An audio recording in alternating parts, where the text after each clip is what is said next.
The Rape of the Mind. The Psychology of Thought Control, Menticide, and Brainwashing. Joost A. Meerloo, M.D. Instructor in Psychiatry, Columbia University Lecturer in Social Psychology, New School for Social Research, former Chief, Psychological Department, Netherlands Forces. 1956. Narrated by Skeptical Waves. Chapter 4. Why do they yield? The Psychodynamics of False Confession. Is there a bridge from the concept of Pavlovian conditioning to deeper psychological understanding? Only in those Pavlovian theoreticians who deny modern depth psychology does there exist a conflict between concepts. Pavlov himself acknowledged the presence of deeper, hidden motivations in man and the limitations of his study of animal behavior. Our task is to go back to the brainwashy, asking ourselves, how can we better convey an understanding of what happened to him? What were the Pavlovian circumstances, and what were the inner motivations to yield to enforced political manipulation of the mind? Was it cowardice? Was it a prison psychosis? Was it the general loss of mental stamina in our world?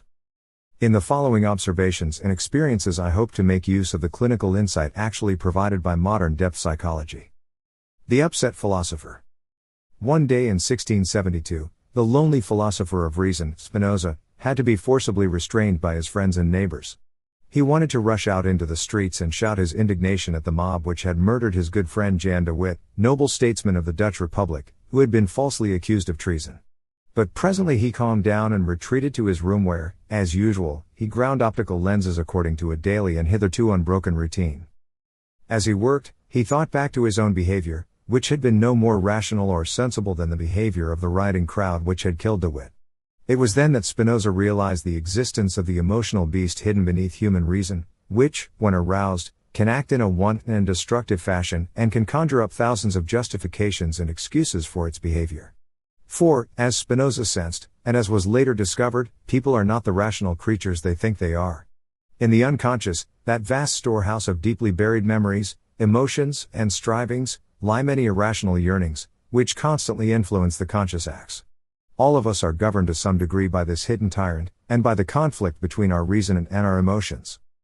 To the extent that we are the victims of unchecked unconscious drives, to that extent we may be vulnerable to mental manipulation.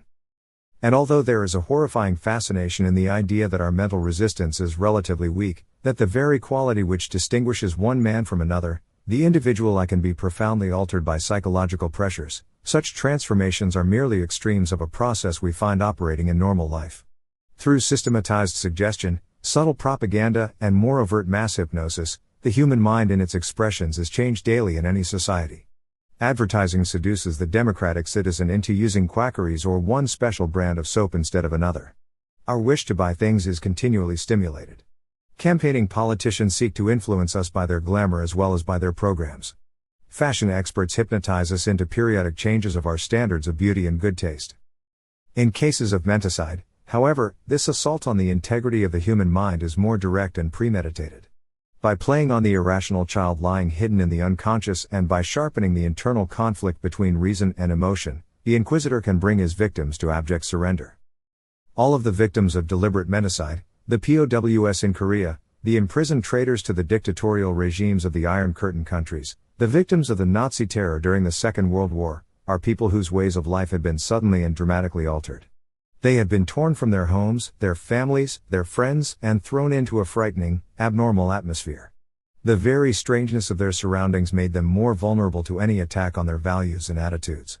When the dictator exploits his victims' psychological needs in a threatening, hostile, and unfamiliar world, breakdown is almost sure to follow. The barbed wire disease. Already during the First World War, peculiar mental reactions, mixtures of apathy and rage, could be discerned in prisoners of war as a defensive adjustment against the hardships of prison life, the boredom, the hunger, the lack of privacy, the continual insecurity. The Korean War added to this situation the greater cruelty of the enemy, the prolonged fear of death, malnutrition, diseases, systematic attacks on the prisoner's mind, the lack of sanitation, and the lack of all human dignity. Often improvement could be secured through acceptance of the totalitarian ideology. The psychological pressure not only led to an involvement with the enemy but caused mutual suspicion among the prisoners. As I have already described, the barbed wire disease begins with the initial apathy and despair of all prisoners. There is passive surrender to fate. In fact, people can die out of such despair, it is as if all resistance was gone. Being anything but aloof and apathetic was even dangerous in a camp where the enemy wanted to debate and argue with you in order to tear down your mental resistance. Consequently, a vicious circle was built up of apathy, not thinking, letting things go, a surrender to a complete zombie-like existence of mechanical dependency on the circumstances. Every sign of anger and alertness could be brutally punished by the enemy. That is why we do not find those sudden attacks of rage that were observed in the earlier prisoner of war camps during World Wars I and II. Results of psychological testing of the liberated soldiers from the Korean POW camps could indicate that this defensive apathy and retreat into secluded dependency was likely to be found in nearly all of them. Yet, after being brought back into normal surroundings, alertness and activity returned rather soon, even in 2 or 3 days. Those few who remained anxious, apathetic, and zombie-like belong to the long chapter of war and battle neuroses. Strassman. What are some of the factors which can turn a man into a traitor to his own convictions, an informer, a confessor to heinous crimes, or an apparent collaborator? The moment of sudden surrender. Several victims of the Nazi Inquisition have told me that the moment of surrender occurred suddenly and against their will. For days they had faced the fury of their interrogators, and then suddenly they fell apart. All right, you can have anything you want. And then came hours of remorse, of resolution, of a desperate wish to return to their previous position of firm resistance. They wanted to cry out, "Don't ask me anything else. I won't answer." And yet something in them, that conforming, complying being hidden deep in all of us, was on the move. This sudden surrender often happened after an unexpected accusation, a shock, a humiliation that particularly hurt, a punishment that burned, a surprising logic in the inquisitor's question that could not be counter-argued. I remember an experience of my own that illustrated the effect of such surprise. After my escape from a Nazi prison in occupied Holland, I was able to reach neutral Switzerland via Vichy, France. When I arrived, I was put in a jail where, at first, I was treated rather kindly. After 3 days, however, I was denied an officer's right to asylum and was told that I would be deported back to Vichy, France. To this information, my jailer sneeringly added the comment that I should be happy I was not going to be deported back to the Germans. When I left to be transported to the border, I was asked to sign a paper stating that all my possessions, which had been taken from me on my imprisonment, had been returned. I refused to sign because a few things, unimportant in themselves, but of great emotional value to me, were not included in the package my jailers handed me. One of the guards looked at me with contempt, the second tapped his foot impatiently and repeatedly demanded that I sign the paper, the third scolded and chattered in a French that was completely unintelligible to me. I continued firm in my refusal. Suddenly one of my officers started to slap me around the face and to beat me. Overwhelmed by surprise that they should display such fury over a bagatelle, I surrendered and signed the paper. From the Vichy prison to which I was sent, I was permitted to write a letter of protest to the Swiss government. I still carry the official apology I received. This sudden change of mood of defiant resistance to one of submission must be explained by the unconscious action of contrasting feelings. Consciously we tell ourselves to be strong, but from deep within us the desire to give in and to comply beings to disturb us and to affect our behavior. In psychology this is described as the innate ambivalence of all feelings. The need to collapse. The vocabulary of psychopathology contains many sophisticated terms for the wish to succumb to mental pressure, such as wish to regress, dependency need, mental masochism, unconscious death wish, and many others. For our purposes, however, it is enough to state that every individual has two opposing needs which operate simultaneously: the need to be independent, to be oneself, and the need not to be oneself, not to be anybody at all, not to resist mental pressure. The need to be inconspicuous, to disappear, and to be swallowed up by society is a common one.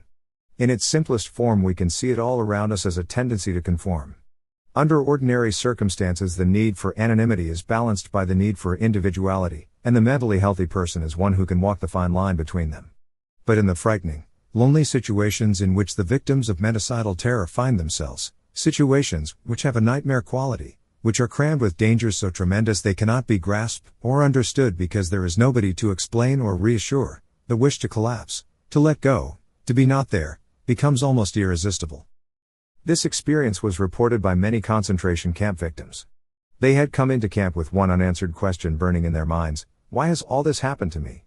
Their need for a sense of direction, for a feeling of purpose and meaning was unsatisfied, and hence they could not maintain their personalities. They let themselves go in what psychopathology calls a depersonalization syndrome, a general feeling of having lost complete control of themselves and their own existence. What Pavlovian conditioning can do in applying artificial confusion, can be done too by one shocking experience. For what? They asked themselves. What is the meaning of all this suffering? And gradually they sank dully into that paralyzed state of semi-oblivion we call depression. The self-destructive needs take over. The Nazis were clever and unscrupulous in taking advantage of this need to collapse. The humiliation of concentration camp life, the repeated suggestion that the Allies were as good as beaten, they conspired to convince the inmates that there would be no end to this pointless suffering, no victorious conclusion to the war, no future to their lives. The desire to break down, to give in, becomes almost insurmountable when a man feels that this horrible marginal existence is something permanent, that he cannot look toward a more personal goal, that he has to adjust to this dulling, degrading life forever. At the moment faith and hope disappear, man breaks down. There are tragic stories of concentration camp victims who fixed all their expectations on the idea that liberation would come on Christmas, 1944, and aimed their entire existence toward that date. When it passed and they were still incarcerated, many of them simply collapsed and died. This tendency to collapse also serves as a protective device against danger. The victim seems to think, if my torturer doesn't notice me, he will leave me alone. And yet this very feeling of anonymity, this sense of losing one's personality, of being useless, unnoticed and unwanted, also results in depression and apathy. Man's need to be an individual can never be completely killed. The need for companionship.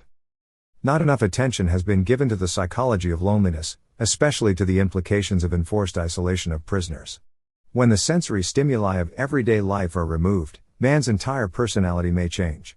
Social intercourse, our continual contact with our colleagues, our work, the newspapers, voices, traffic, our loved ones and even those we don't like, all are daily nourishment for our senses and minds.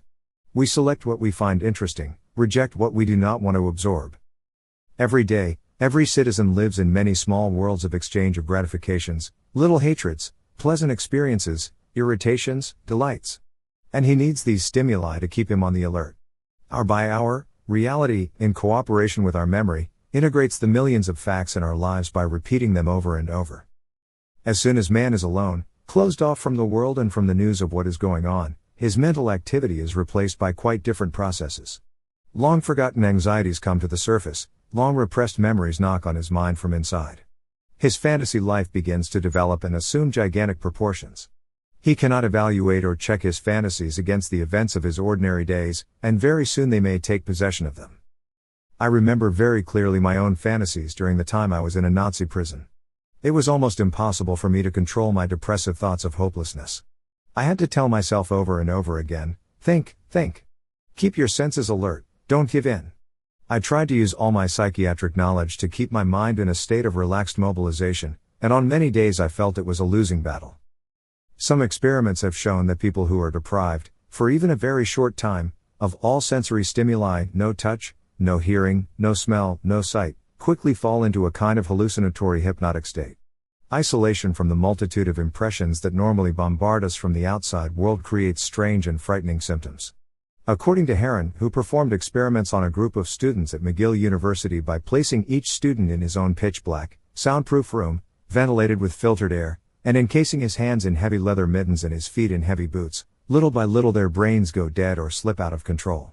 Even in 24 hours of such extreme sensual isolation, all the horror phantoms of childhood are awakened, and various pathological symptoms appear. Our instinctive curiosity demands continual feeding. If it is not satisfied, the internal hounds of hell are aroused. The prisoner kept in isolation, although his isolation is by no means as extreme as in the laboratory test, also undergoes a severe mental change. His guards and inquisitors become more and more his only source of contact with reality, with those stimuli he needs even more than bread. No wonder that he gradually develops a peculiar submissive relationship to them.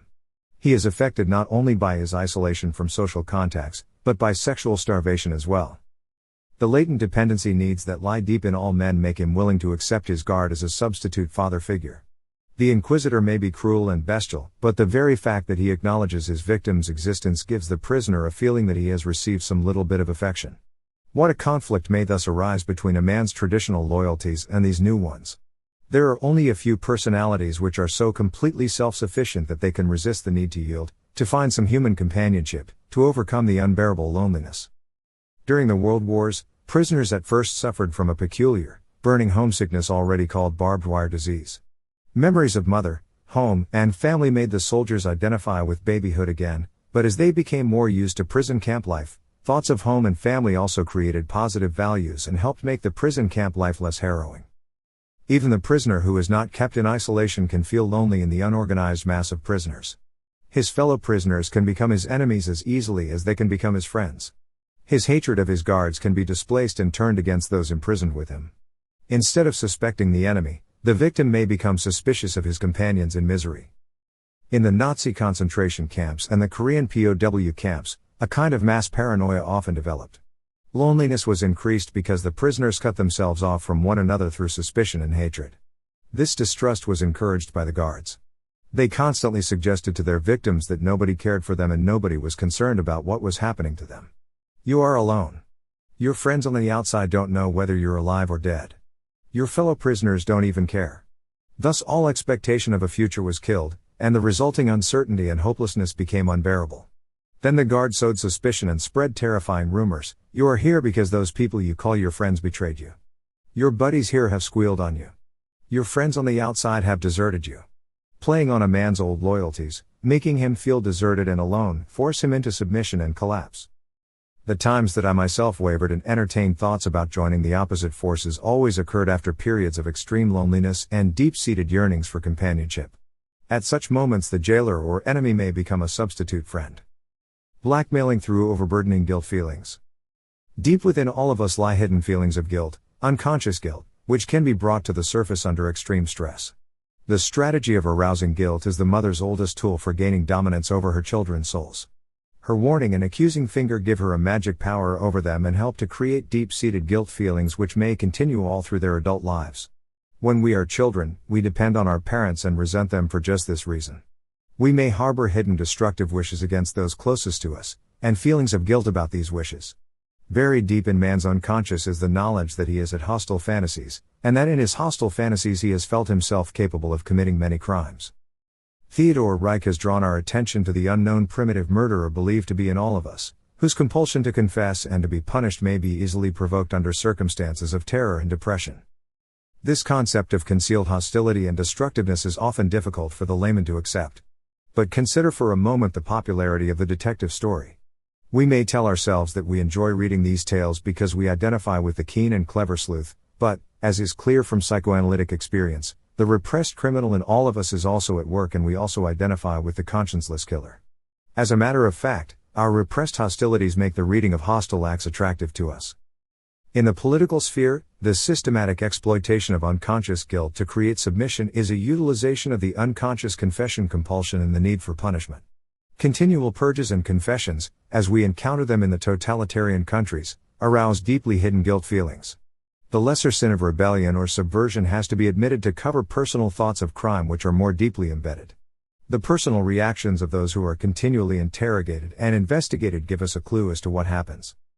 The very fact of prolonged interrogation can re-arouse the hidden and unconscious guilt in the victim. At a time of extreme emotion, after constant accusation and day-long interrogation, when he has been deprived of sleep and reduced to a state of utter despair, the victim may lose the capacity to distinguish between the real criminal act of which he is accused and his own fantasized unconscious guilt. If his upbringing burdened him with an almost pathological sense of guilt under normal circumstances, he will be completely unable to resist the menticidal attack. Even normal people may be brought to surrender under such miserable conditions, and not only through the action of the Inquisition, but also because of all the other weakening factors. Lack of sleep, hunger, and illness can create utter confusion and make any man vulnerable to hypnotic influence. All of us have experienced the mental fuzziness which comes with being overtired. Concentration camp victims know how hunger, especially, induces a loss of mental control. In the fantastic world of the totalitarian prison or camp, these effects are heightened and exaggerated. Note, the conversation in concentration camps usually revolved around food and memories of glorious gluttony. The mind could not work, it was fixed on eating and fantasies about food. A word grew up to express that constant possession by the idea of eating well again, stomach masturbation, megenony. This kind of talk often took the place of all intellectual exchange. The Nazis, through clever exploitation of their victims' unconscious guilt after poking into the back corners of their minds, were often able to convert courageous resistance fighters into meek collaborators. That they were not uniformly successful can be explained by two factors. The first is that most of the members of the underground were inwardly prepared for the brutality with which they were treated. The second is that, clever as the Nazi techniques were, they were not as irresistible as the methodical tricks of the communist brainwashers are. When the victims of Nazi brutality did break down, it was not torture but often the threat of reprisal against family which made them give in. Sudden acute confrontation with a long-buried childhood problem creates confusion and doubt. All of a sudden the enemy puts before you a clash of loyalties, your father or your friends, your brother or your fatherland, your wife or your honor. This is a brutal choice to have to make, and when the Inquisitor makes use of your additional inner conflicts, he can easily force you into surrender. A clash between loyalties makes either choice a betrayal, and this arouses paralyzing doubt. This calculated but subtle attack on the weakest spots in man's mind, on a man's conscience, and on the moral system he has learned from the Judeo-Christian ethics, paralyzes the reason and leads the victim more easily into betrayal. The Inquisitor subtly tests his victim's archaic guilt feelings toward paternal figures, his friends, his children. He cleverly exploits the victim's early ambivalent ties with his parents. The sudden outbreak of hidden moral flaws and guilt can bring a man to tears and complete breakdown. He regresses to the dependency and submissiveness of the baby. A very husky former hero of the Dutch resistance, known as King Kong because of his size and strength, became the treacherous instrument of the Nazis soon after his brother had been taken with him and the Nazis threatened to kill the youth. King Kong's final surrender to the enemy and his becoming their treacherous tool was psychiatrically recognizable as a defense mechanism against his deep guilt, arising from hidden feelings of aggression against his brother, Bori. Another example of breakdown is seen in the story of one young resistance fighter who, after the Nazis had threatened to torture his father, who was imprisoned with him, finally broke into childish tears and promised to tell them everything they wanted to know. After that he was taken back to his cell in order to be softened up after the following day. This was the routine of his interrogator. The Inquisitors understood only too well the effectiveness of patient pursuit at repeated moments while intruding into a man's guilt feelings. Although both prisoners were liberated that night as a consequence of the Allied sweep through Belgium and the southwest part of Holland, the boy remained in his depression for a long time, tortured by his knowledge that he had nearly betrayed his best friends in the underground in order to save his father, in spite of knowing, at the same time, that the promises of the enemy would not have protected his father. The law of survival versus the law of loyalty. The prisoners of war in Korea who gradually gave in to the systematic mental pressure of the enemy and collaborated in the production of materials that could be used for communist propaganda, albeit tentatively and for only as long as they were in the orbit of the enemy, followed a peculiar psychological law of passive inner defense and inner deceit that when one cannot fight and defeat the enemy, one must join him. Later, a few of them were so taken in by totalitarian propaganda that they elected to remain in China and the totalitarian orbit. Some did it to escape punishment for having betrayed their comrades. Man cannot become a turncoat without justifying his actions to himself. When Holland surrendered to the German army in 1940, I saw this general mechanism of mental surrender operating in several people who had been staunch anti-Nazis. Maybe there is something good in Nazism, they told themselves as they saw the tremendous show of German strength. Those who were the victims of their own initial mental surrender and need to justify things, who could not stop and say to themselves, hold on here, think this out, became the traitors and collaborators. They were completely taken in by the enemy's show of strength. The same process of self-justification and justifying the enemy started in the POW camps. Experiences from the concentration camps give us some indication of how far this passive submission to the enemy can go. Because of the deep-seated human need for affection, many prisoners lived only for one thing, a friendly word from their guards. Each time it came, it fortified the delusion of grace and acceptance. Once these prisoners, mostly those who had been in the camps a long time, were accepted by the guards, they easily became the trusted tools of the Nazis. They started to behave like their cruel jailers and became torturers of their fellow campers. These collaborating prisoners, called kapos, were even more cruel and vengeful than the official overseers. Because of misunderstood inner needs, the brainwasher and sadistic camp leader are direly in need of collaborators. They serve not only for the propaganda machine but also to exonerate their jailers from guilt. When a man has to choose either hunger, death marches, and torture or a temporary yielding to the illusions of the enemy, his self-preservation mechanisms act in many ways like reflexes. They help him to find 1,000 justifications and exculpations for giving in to the psychological pressure. One of the officers court-martialed for collaborating with the enemy in a Korean POW camp justified his conduct by saying that he'd follow this course of action in order to keep himself and his men alive. Is that not a perfectly valid, though not necessarily true, argument?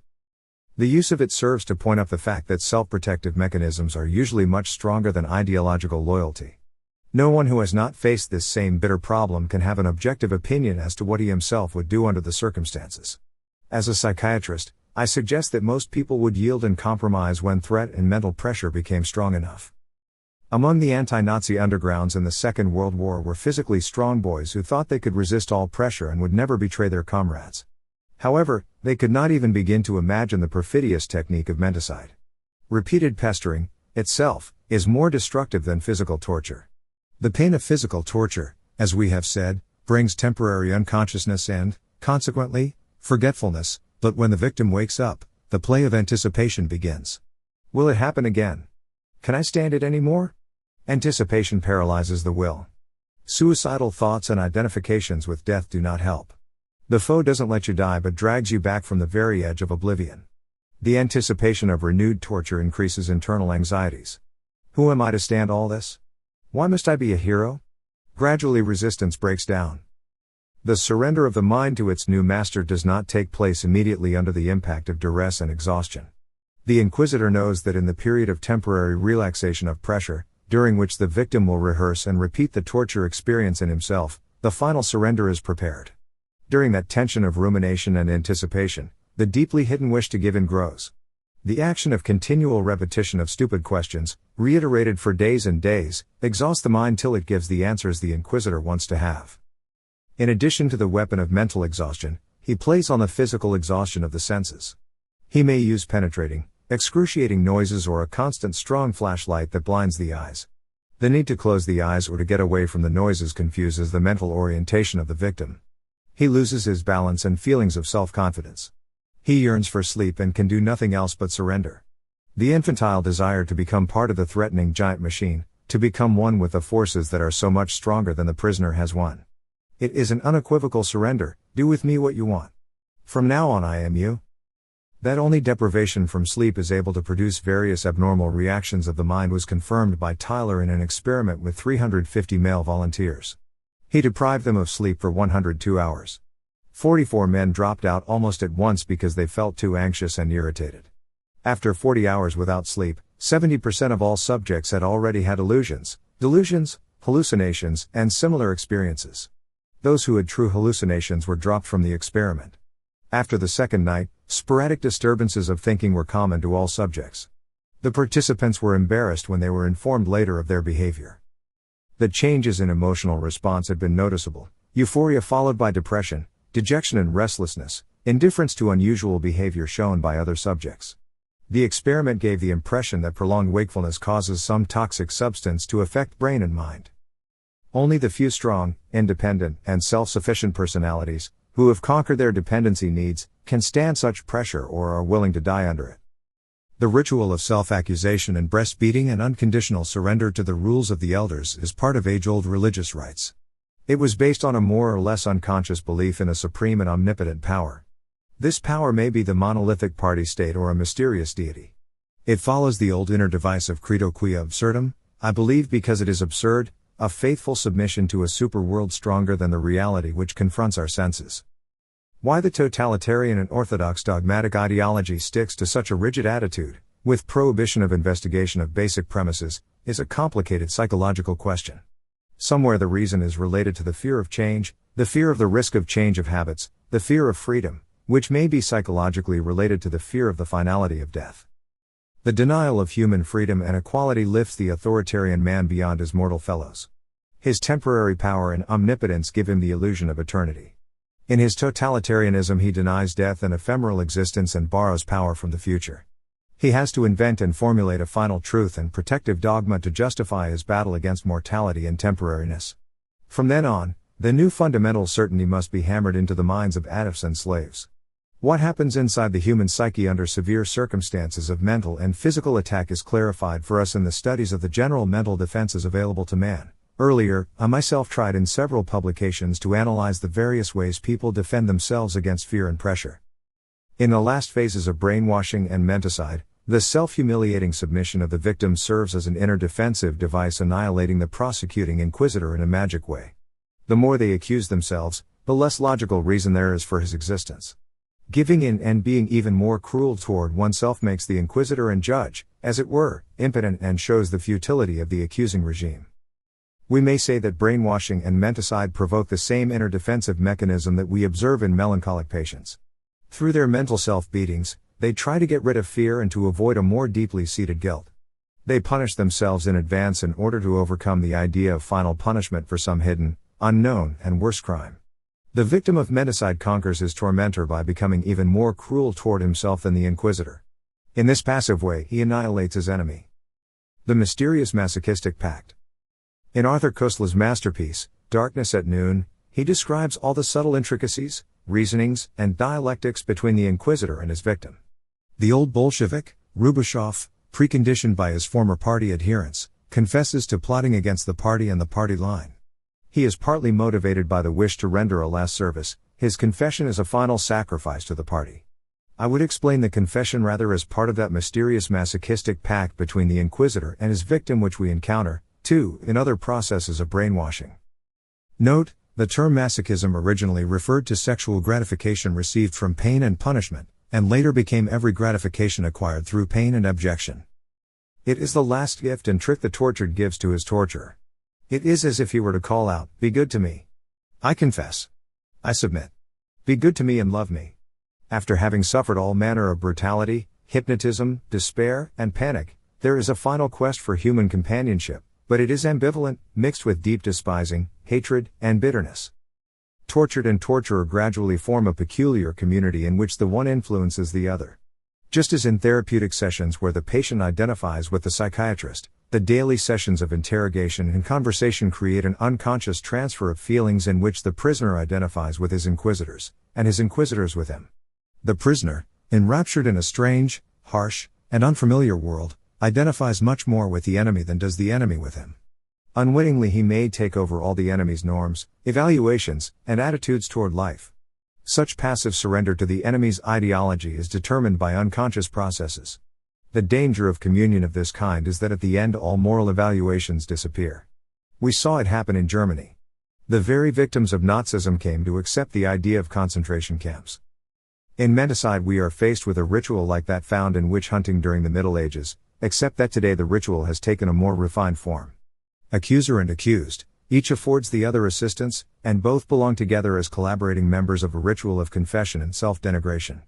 Through their cooperation, they attack the minds of bystanders who identify with them and who consequently feel guilty, weak, and submissive. The Moscow Purge trials made many Russians feel guilty. Listening to the confessions, they must have said to themselves, "I could have done the same thing. I could have been in that man's place." When their heroes become traitors, their own hidden treasonable wishes made them feel weak and frightened. This explanation may seem overly complicated and involved and perhaps even self-contradictory, but, in fact, it helps us to understand what happens in cases of menticide. Both torturer and tortured are the victims of their own unconscious guilt. The torturer projects his guilt onto some outside scapegoat and tries to expiate it by attacking his victim. The victim, too, has a sense of guilt which arises from deeply repressed hostilities. Under normal circumstances, this sense is kept under control, but in the menticidal atmosphere of relentless interrogation and inquisition, his repressed hostilities are aroused and loom up as frightening phantasmagorias from a forgotten past, which the victim senses but cannot grasp or understand.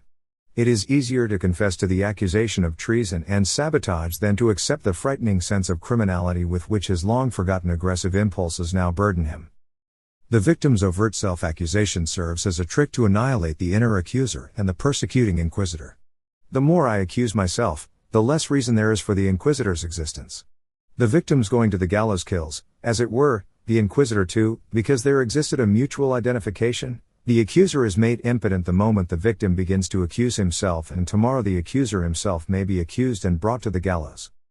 Out of our understanding of this strange masochistic pact between accuser and accused comes a rather simple answer to the questions: why do people want to control the minds of others, and why do the others confess and yield? It is because there is no essential difference between the victim and the inquisitor. They are alike. Neither, under these circumstances, has any control over his deeply hidden criminal and hostile thoughts and feelings.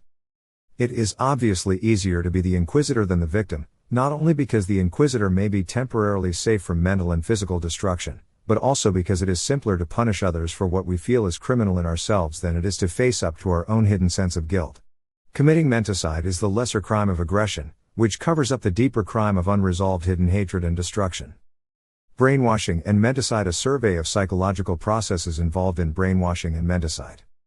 At the end of this chapter describing the various influences that lead to yielding and surrender to the enemy's strategy, it is useful to give a short survey of the psychological processes involved. Phase I. Artificial breakdown and deconditioning.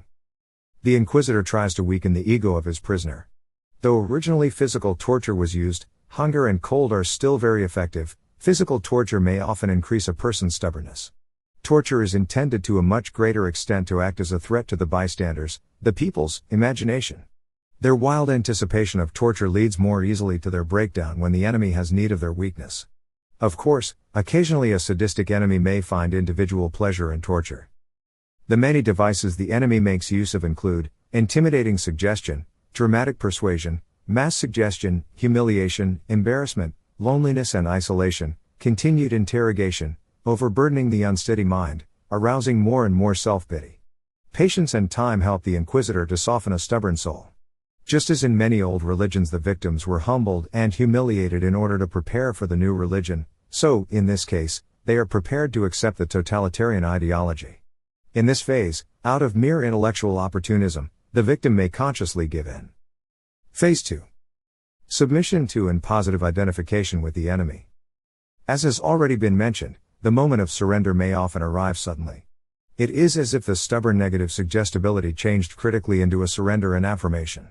What the Inquisitor calls the sudden inner illumination and conversion is a total reversal of inner strategy in the victim. From this time on, in psychoanalytic terms, a parasitic superego lives in man's conscience, and he will speak his new master's voice. In my experience, such sudden surrender often occurred together with hysterical outbursts into crying and laughing, like a baby surrendering after obstinate temper tantrums. The Inquisitor can attain this phase more easily by assuming a paternal attitude. As a matter of fact, many a POW was courted by a form of paternal kindness, gifts, sweets at birthdays, and the promise of more cheerful things to come. Maloney compares this sudden yielding with the theophany or kenosis, internal conversion, as described by some theological rites. For our understanding, it is important to stress that yielding is an unconscious and purely emotional process, no longer under the conscious intellectual control of the brainwashee. We may also call this phase the phase of autohypnosis. Phase III. The reconditioning to the new order. Through both continual training and taming, the new phonograph record has to be grooved. We may compare this process with an active hypnosis into conversion. Incidental relapses to the old form of thinking have to be corrected as in phase I. The victim is daily helped to rationalize and justify his new ideology. The Inquisitor delivers to him the new arguments and reasonings. This systematic indoctrination of those who long avoided intensive indoctrination constitutes the actual political aspect of brainwashing and symbolizes the ideological Cold War going on at this very moment. Phase IV. Liberation from the totalitarian spell. As soon as the brainwashee returns to a free atmosphere, the hypnotic spell is broken. Temporary nervous repercussions take place, like crying spells, feelings of guilt and depression. The expectation of a hostile homeland, in view of his having yielded to enemy indoctrination, may fortify this reaction. The period of brainwashing becomes a nightmare. Only those who were staunch members of the resistance before may stick to it. But here, too, I have seen the enemy impose its mental pressure too well and convert their former prisoners into eternal haters of freedom.